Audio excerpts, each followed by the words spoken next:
आप देख रहे हैं द एंगल। मैं हूं आपके साथ दीपाली माथुर। चलिए नजर डालते हैं इस वक्त की सुर्खियों पर। चुनावों से पहले ही उत्तर प्रदेश में बिखरती जा रही है भाजपा। अब तक योगी कैबिनेट के 3 मंत्री और 11 विधायक दे चुके हैं इस्तीफा। अलवर में हुए निर्भया कांड मामले पर प्रियंका गांधी का घेराव करने रणथंभौर पहुंचे भाजपा नेता, पुलिस ने लिया हिरासत में। कोरोना के प्रति लोगों को जागरूक करने के लिए निकाला गया फ्लैग मार्च, लोगों से कोरोना गाइडलाइन करने की अपील की।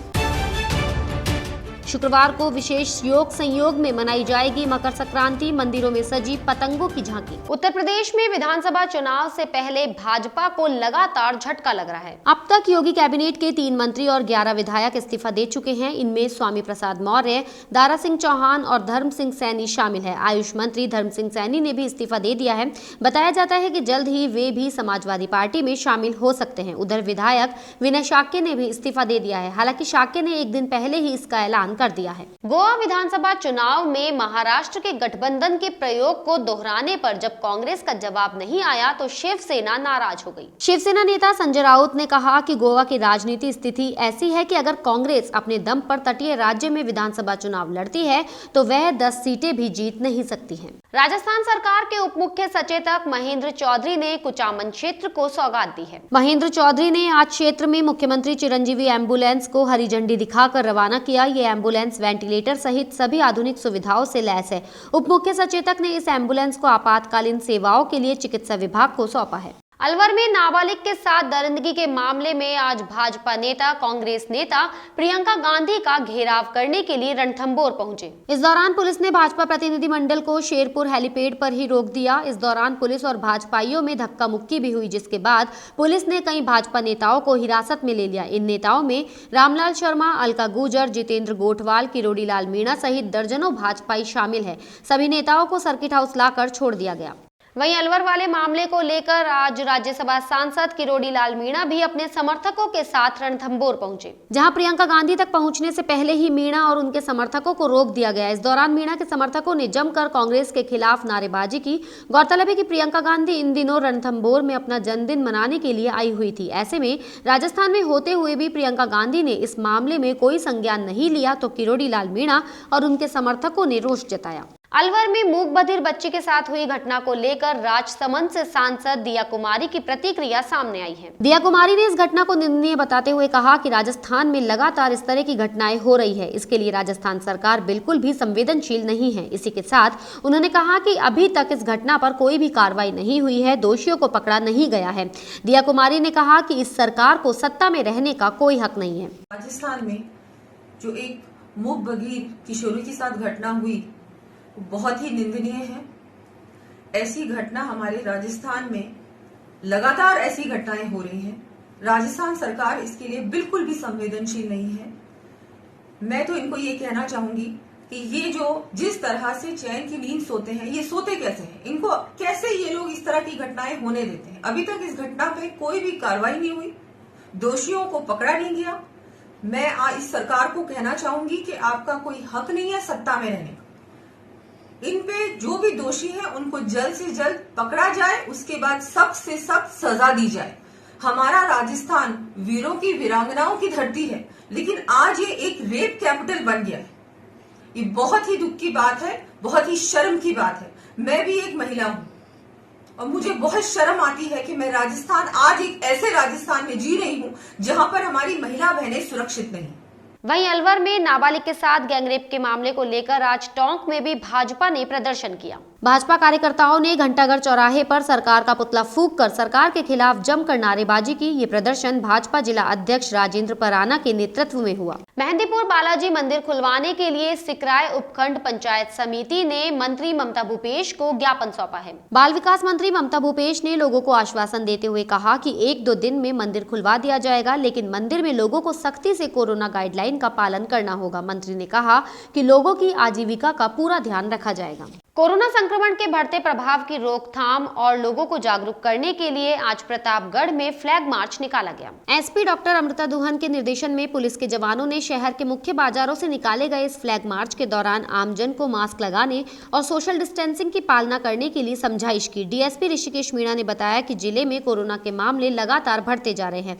आमजन से प्रदेश सरकार द्वारा जारी गाइडलाइन का पालन करने की अपील की जा रही है।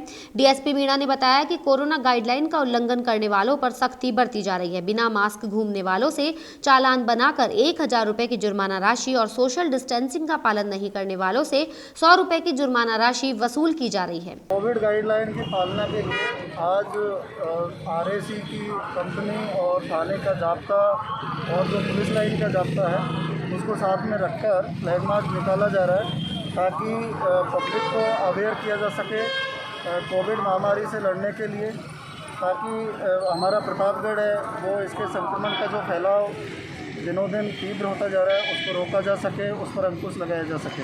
सिरोही जिले के रेवदर रोड मानपुर के पास एक स्वान ने नीलगाय पर हमला कर दिया। सूचना के बाद वन विभाग की टीम मौके पर पहुंची। आसपास के लोगों ने पालिका उपाध्यक्ष रवि शर्मा, समाज सेवी आकाश माली को भी सूचना दी और मौके पर पहुंचने के बाद पालिका उपाध्यक्ष ने समाज सेवी सर्वधर्म संस्कार सेवा समिति को सूचना दी, जिसके बाद वाहन मौके पर पहुंचा और घायल नीलगाय को उपचार के लिए रेडवा कला में लगाए गए कैंप में ले जाया गया। उपचार के बाद वन विभाग के वन रक्षक कृपाल सिंह और वन रक्षक लखाराम ने नीलगाय को जंगल में छोड़ दिया।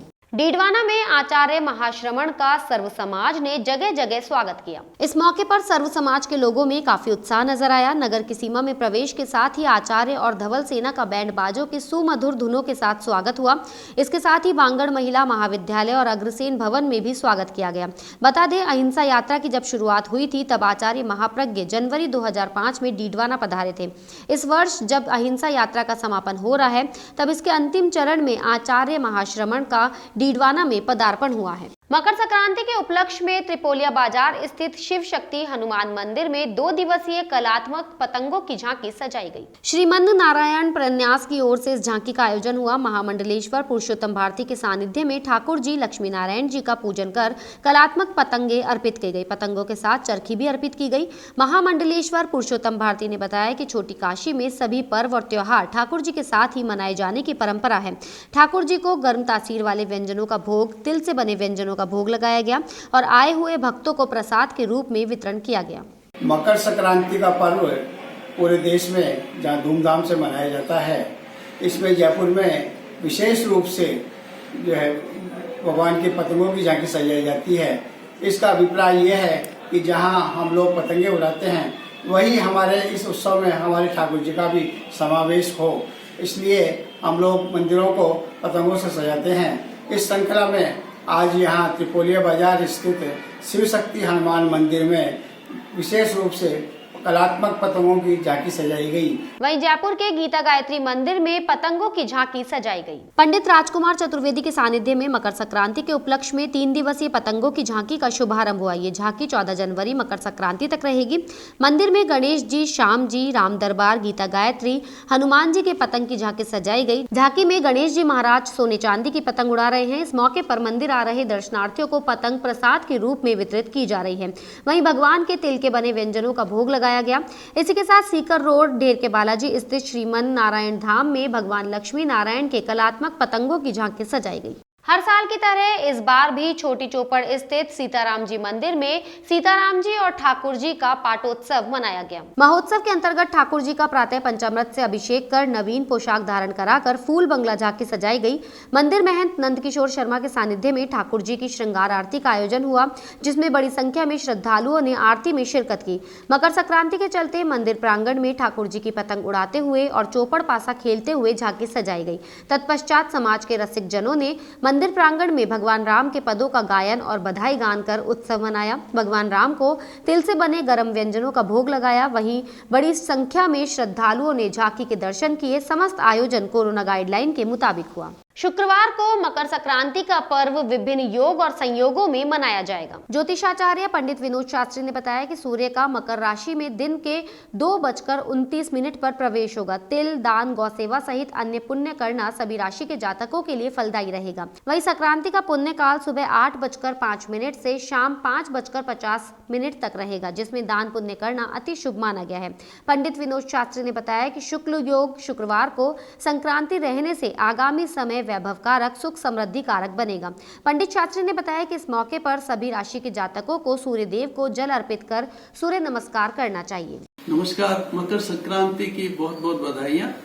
इस बार मकर संक्रांति मध्याह्न 2:29 पर हो रही है।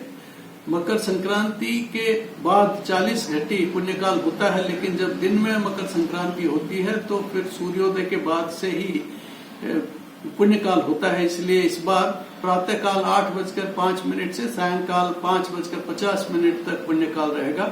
पुण्यकाल में अब श्राद्ध करना चाहिए, पितरों को तर्पण करना चाहिए, और जिनको अनिष्ट ग्रह हैं उनकी शांति के लिए तर्पण सबसे अच्छा अवसर है। आइए मकर संक्रांति के पावन पर्व पर सभी को हार्दिक शुभकामनाएं।